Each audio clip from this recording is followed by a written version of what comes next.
Now we are going to read new social and political groups.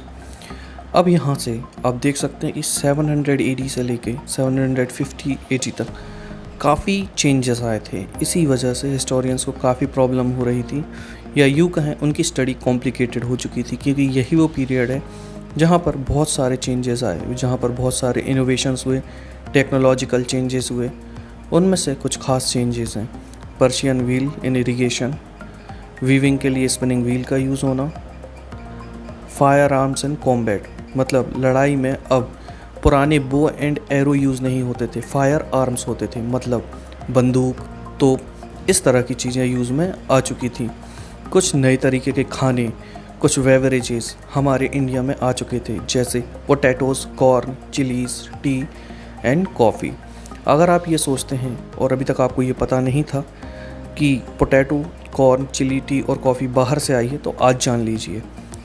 Example के लिए chilli हमारे India में लेकर आए थे पोर्तुगीज़। ये सारे के सारे इनोवेशन, ये सारी की सारी टेक्नोलॉजीज़, ये सारे क्रॉप्स उन्हीं लोगों के साथ आते थे जो भारत में विज़िट करते थे बाहर से आकर। ये सारे चैलेंजेस और ये सारे चेंजेस के बारे में हम पढ़ने वाले हैं चैप्टर 5, 6 और 7 में। आपको और इन डिटेल्स यहाँ पर मिलेंगी।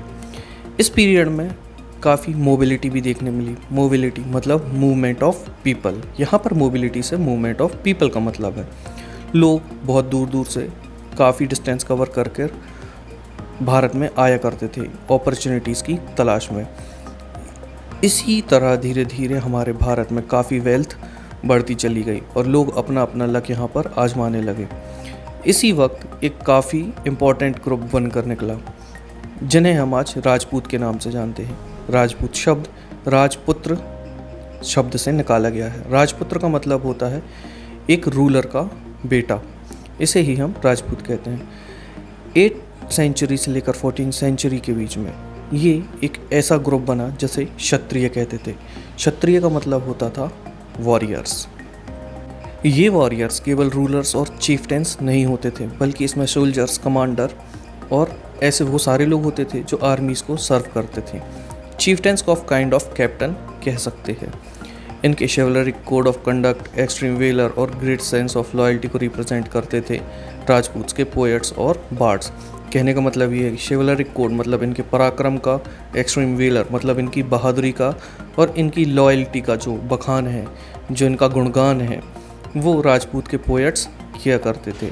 इसी तरह कुछ और ग्रुप ऑफ पीपल्स भी इस वक्त इमर्ज हुआ, जैसे मराठास, सिख, जाट, अहोम और कायस्थ।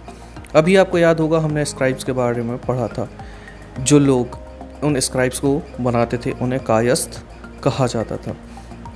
वक्त के साथ साथ अपॉर्चुनिटीज़ की इम्पोर्टेंस बढ़ती चली गई।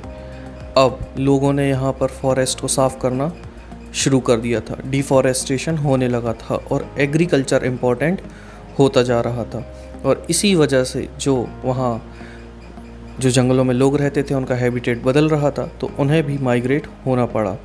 कुछ लोगों ने इस जगह पर, इन क्लियर किए फॉरेस्ट पर, इस ज़मीन पर खेती करना शुरू किया और वो किसान पड़ गए। और किसानों का ग्रुप धीरे धीरे इम्पोर्टेंट बनता चला गया और वो काफ़ी इन्फ्लुएंस होने लगे रीजनल मार्केट से, चीफ्टेंस से, प्रीस्ट से, मोनास्ट्री से और टेम्पल से। धीरे धीरे वो एक बहुत ही कॉम्प्लेक्स सोसाइटी का पार्ट बन गए, जहाँ उन्हें टैक्सेस देने होते थे, लोकल लॉर्ड्स को गुड्स और सर्विसेज देनी होती थी। एज अ रिजल्ट वहाँ पर उन लोगों के बीच, मतलब वो पीसेंट्स और जो दूसरे ग्रुप ऑफ सोसाइटीज़ के लोग हैं, उनके बीच में डिफरेंसेस बढ़ने लगे। अब आगे चलकर क्या होता है कि जो पीसेंट्स थे उनमें कुछ ऐसे लोग भी थे जिनके पास कुछ कैटल्स थे और उनके पास कुछ एक्स्ट्रा एग्रीकल्चरल एक्टिविटी होती थी। इसी वजह से धीरे धीरे लोग और ज़्यादा डिफरेंशिएट होते चले गए और इन्हें जातीज़ में डिवाइड कर दिया गया, और जातीज़ को हम सबकास्ट कहते हैं। और ये रैंक किए जाते थे इनके बैकग्राउंड्स पर और इनके ऑक्यूपेशंस पर। इनके रैंक फिक्स नहीं होते थे, ये इनके पावर, इन्फ्लुएंस और रिसोर्सेज के हिसाब से वरी करते थे। कुछ जगहों पर जाति एरिया टू एरिया वरी करती थी, मतलब किसी एरिया में एक जाति का कुछ और मतलब होता था तो कहीं कुछ और होता था। जाति खुद के रूल्स और रेगुलेशंस बनाते थे, जिसे सारे के सारे फैमिली मेम्बर्स या उस जाति के मेंबर फॉलो करते थे। ये रेगुलेशंस बनाए जाते थे उस जाति के एल्डर लोगों के द्वारा। ये जाति पंचायत कहलाते थे। लेकिन ऐसा नहीं था कि उन जाति को केवल जाति पंचायत के द्वारा बनाए गए रूल्स एंड रेगुलेशंस को फॉलो करना था, बल्कि उन्हें गांव के बनाए गए रूल्स को भी फॉलो करना पड़ता था।